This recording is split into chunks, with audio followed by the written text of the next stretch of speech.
Once a giant, always a giant. For me, it's only a giant.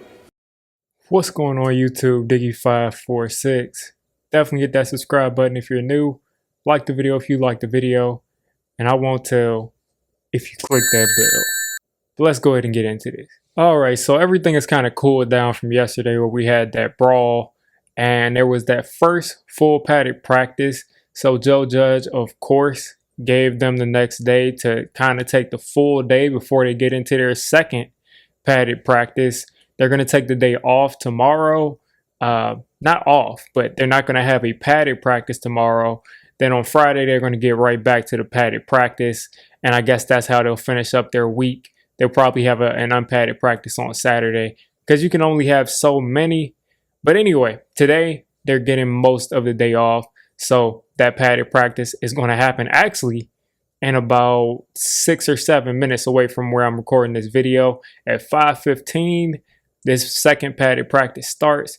So more offensive line, defensive line reps, more one-on-one reps with the corners and the wide receivers. You'll see them getting real physical. More 11-on-11, 7-on-7 drills where you see guys actually going after the passer, actually hitting people in the open field, actually making contact, and hopefully it doesn't turn into an all-out brawl this time. So I'm happy that this ramp-up period is going on. Also, in other news, I mean, this isn't just the Giants, but tomorrow we actually have an NFL game. Now, it's just a preseason game between the Cowboys and Steelers, but we actually have an NFL game. So I'm excited for that. I'm definitely going to be tuning into that. You know, we all are excited for that first preseason game, whether it be our team or not. But after the starters go out, people usually start to tune out because it just gets that boring. But I know at least when that thing first comes on, I'm going to be excited and I'm going to be tuned in. I'm pretty sure it should be on regular TV. I would tell you all to get Game Pass to watch it. But guess what? Game Pass isn't offering film. And we got to do something about this. We have to get film, all 22 film, back on Game Pass because I'm having withdrawal symptoms. I need to catch some game film. I need to be able to review these preseason games because if I can't review these preseason games and give my opinions and give what I'm thinking about these players, I'm going to go crazy. I'm going to go crazy because I'm going to be working off of just what I see on, on this. I think we play multiple Sundays. On whatever days we play, I'm going to be working off of just the preseason instead of what's actually going on the field on a play-by-play basis, being able to focus on one player at a time. So hopefully they can get Game Pass back, all 22 back, because we're missing it. Everybody that does this is missing it. But in other news, we have another player that's retired from the Giants in the past 3 or 4 days. I mean, the past 2 days, actually. The Giants went out and got Todd Davis on Friday. He retired, I think, by Monday. That was kind of strange.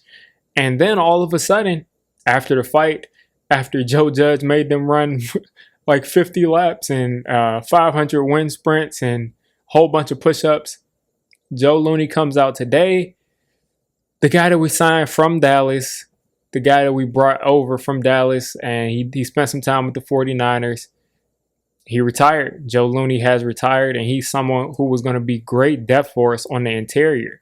A ton of starts at center, some starts at guard. He was versatile. He was basically a swing interior offensive lineman who I would feel really good about coming in. And that's really a hit to us. Being honest, it really is a hit to us because Joe Looney, he's a veteran. He knows what he's doing. He's going to help some of those young guys. Kyle Murphy's there. He hasn't started any games. I think we picked him up last year, maybe, some part through the season. But he hasn't started any games. He's a guy that's learning. Shane Lemieux was learning. A ton of these young offensive linemen are learning, and it was great even for Nick Gates to be able to learn from Joe Looney because Joe Looney just got more experience snapping the ball, being a center. So he is gone. Now, it's different than Todd Davis. Todd Davis kind of indirectly said that he was, well, actually what he said was he feels like teams are asking him to start over and reprove himself as a veteran, as a good player in this league, and he didn't want to have to go through that process again. So I'm thinking that's more than just the Giants, or else he would have asked to be released. So Todd Davis did that. And then Joe Looney is just saying that his body can't deal with it anymore. Now, I don't know if his body can't deal with Joe Judge making him run and do push-ups and stuff. Or maybe Joe Looney said, listen, I'm going to go through our first padded practice and I'm going to see how my body responds to it. And he saw how his body responded to it and he didn't like it. So a lot of people are kind of pushing this towards Joe Judge and saying that he worked them too hard yesterday. And that's why he's retiring. And that's why, Todd Davis is retiring, because they don't want to participate in these high school things. But my point is this. It's training camp. They're not starters. They're not guaranteed a whole bunch of money. Why would Todd Davis and Joe Looney just retire instead of simply just saying, listen, I want to be released? I don't think the Giants would have an issue releasing these guys who are not going to be starters. They're not projected to be starters. They're not guaranteed a bunch of money. They could just be released at any time. So I know it's going to fall on Joe Judge, but let's think a little bit before we start jumping to conclusions. But it is kind of funny and kind of strange. And I don't blame outsiders for just thinking, why are all of these players retiring from the Giants? At the same time, Joe Judge has these guys running full field sprints, full field gassers, laps, push-ups, up downs. All of that stuff is punishments. Anyway, Joe Looney's gone. We're going to have to find a way to replace him. He was someone that I was definitely dependent on to be valuable depth at the very least. Also, Kenny Golladay looks like he's going to be okay. It was a minor hamstring, which still kind of concerns me because, again, he's had history with the hamstring. I don't actually remember which hamstring it was, but I'm pretty sure it's the same one that he's had issues with. But it was very minor. That's what they're saying.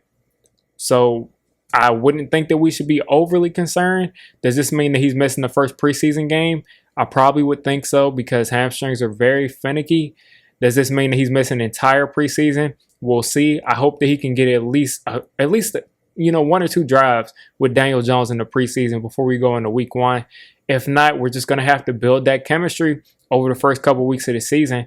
Would have loved for that chemistry to be really strong going into week 1. But you don't want to play around with those hamstrings, and you absolutely need him for week 1. I mean, to go into week 1 with a question at running back because Saquon is rehabbing, and then a question at wide receiver because someone else is rehabbing, you don't want to do that.